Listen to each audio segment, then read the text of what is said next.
Oke, ketemu lagi sama saya Wahyu Purnomo dari Selling Pro. Kita mau lanjut di video kita yang ketiga tentang bagaimana meningkatkan kompetensi tim CS Anda supaya bisa jualan banyak, supaya bisa jualan dengan dahsyat, supaya punya closing rate yang cukup tinggi ya. Oke, di dua video sebelumnya kita udah ngebahas tentang pendekatan kompetensi. Jadi gini, kalau Anda mau punya tim sales, tim CS yang cukup oke, maka pastikan Anda kenal kompetensinya ya. Kompetensi ada 3 ya, skill, knowledge, sama attitude ya. Ini sedikit saya refresh apa ya sedikit ya. Oke, skill, knowledge, sama attitude.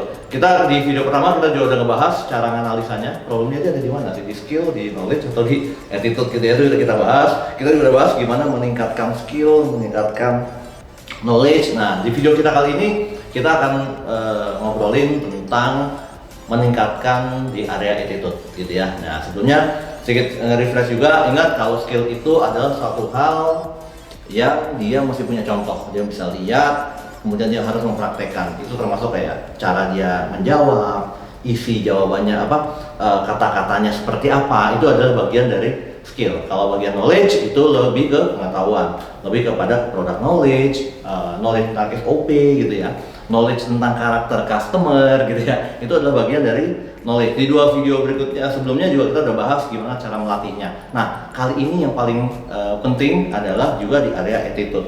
Apa sih attitude? Maksudnya attitude cukup luas ya, cukup luas dan biasanya problem yang paling banyak ditemui.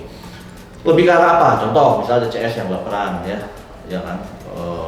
Dia mau jawab sekali, 2 kali gitu ya, rasanya baper, jadi dia nggak konsisten. Ya, terus ada juga yang mungkin selain baperan, misalnya dia agak-agak males. Kita kasih tahu SOP-nya adalah pokoknya jawab harus kurang dari 1 menit ya kan. Cuman ya karena mungkin dia nggak semangat ya, dia nggak termotivasi misalnya, udahlah nanti aja dia jawabnya deh 2-3 kali deh gitu ya. Atau ada juga yang kita punya SOP kata gini, pokoknya follow up terus sampai di blok misalnya gitu ya. Wah, kemudian dalam pikirannya, aduh, ini gak enak banget sih jualan kok kayak begini banget gitu ya. Itu masuk di area attitude ya, di area attitude, di area apa? Attitude atau area afektif. Atau apalagi misalnya ngejawab dikasarin misalnya sama si CS-nya apa, sama customer.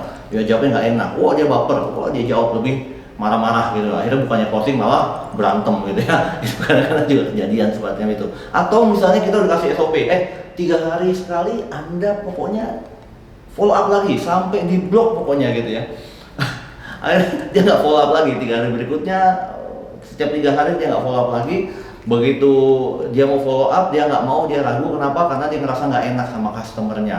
Saya takut di blok pak, nggak enak segala macam. Nah teman-teman, itu adalah contoh-contoh yang banyak kejadian di area attitude untuk tim CS kita. So pastikan Anda bisa pilih nih, ini skill, ini knowledge, ini attitude. Nah kalau Anda ketemu hal semacam itu, apa yang harus kita lakukan? Bagaimana cara mengimprove-nya? Oke, sebelum kita tahu bagaimana cara mengimprove-nya, teman-teman, kalau contoh-contoh yang tadi saya sudah utarakan, sebelum kita bisa memperbaikinya, pastikan kita tahu dulu apa penyebabnya. Saya kasih salah satu contoh. Kenapa kadang-kadang ada CS itu yang kita sudah perintahkan, pokoknya kalau dia belum closing 3 hari sekali Anda follow up. Misalnya kita bikin SOP begitu ya, tapi dia tidak melakukan. Kenapa dia tidak melakukan? Karena dia ada rasa nggak enak. Ingat ya, ketika dia tidak melakukan dan ada rasa nggak enak, itu sebetulnya ada satu persepsi atau satu pemikiran di belakang itu yang mempengaruhi dia. Jadi gini, misalnya gini, dia adalah orang yang biasa punya nilai-nilai baik sama orang gitu, nggak mau nyakitin orang gitu ya. Dan dia berpersepsi bahwa dengan melakukan itu dia tuh menyakiti customer gitu ya. Dengan nge-push 3 hari sekali itu nyakitin customer gitu ya. So sebetulnya penyebabnya apa di area attitude? Penyebabnya area attitude, dia punya satu persepsi yang sebetulnya kurang tepat mungkin dalam bisnis kita yang dia pegang di situ. Nah termasuk juga kayak yang mungkin yang agak malas ya. Kalau kita ketemu CS yang malas follow up, kadang-kadang tidak sesuai, nggak ngikutin aturan segala macam. Nah, bisa jadi itu pasti ada penyebabnya. Jadi gini, penyebabnya apa? Penyebabnya bisa jadi dia nggak semangat sebetulnya, dia nggak pengen kerja di situ gitu ya. Dia kepaksa doang kerjanya jadi CS. Kalau ada kerja lagi, mau kerja tempat lain deh gitu ya. Itu bisa jadi. Jadi ingat, gini prinsipnya gini. Kalau Anda problem di attitude seperti contoh-contoh yang tadi saya sampaikan, pasti ada satu persepsi atau satu pemikiran yang mendasari orang punya attitude tertentu. Saya ulangi, kalau bicara attitude, Kalau problem di attitude pasti ada sesuatu hal yang mendasari dia memiliki attitude tersebut. Kayak tadi misalnya dia nggak pede, misalnya dia baperan, itu pasti ada satu pemikiran di belakangnya yang mendasari hal tersebut. Nah, bagaimana cara untuk meningkatkan tim CS Anda di area attitude? Ada beberapa step teman-teman yang kita mesti lakukan dan kita mesti ketahui. Pertama adalah step awareness. Apa maksudnya awareness? Bahwa kalau dia punya sebuah sikap A, dia pasti punya satu pemikiran di belakangnya yang mendasari sikap itu, gitu ya. Itu kalau dia punya problem di attitude. So, tugas kita di awal adalah kalau kita mau rubah attitude-nya, kita pastikan orang ini awareness-nya muncul dulu bahwa pemikiran inilah yang menyebabkan dia punya attitude ini, gitu ya. Jadi ada pemikiran, ada attitude-nya. Attitude itu kalau dia bermasalah pasti ada pemikiran yang salah. Tugas kita pertama kali adalah kasih awareness. Kenapa dia di sini sifatnya seperti ini, pasti ada penyebabnya. Step kedua adalah setelah kita coba gali dan sampaikan dia paham dengan awareness-nya, kita harus lihat juga bagaimana dia merespon terhadap awareness-nya itu. Jadi kalau awareness-nya katakanlah, oh kamu harusnya nggak apa-apa, kamu nggak menyakiti orang lain kan gitu ya, kamu tuh nggak perlu baper banget gitu ya. Nah, kita lihat responnya dia seperti apa, apakah dia mau berubah atau tidak.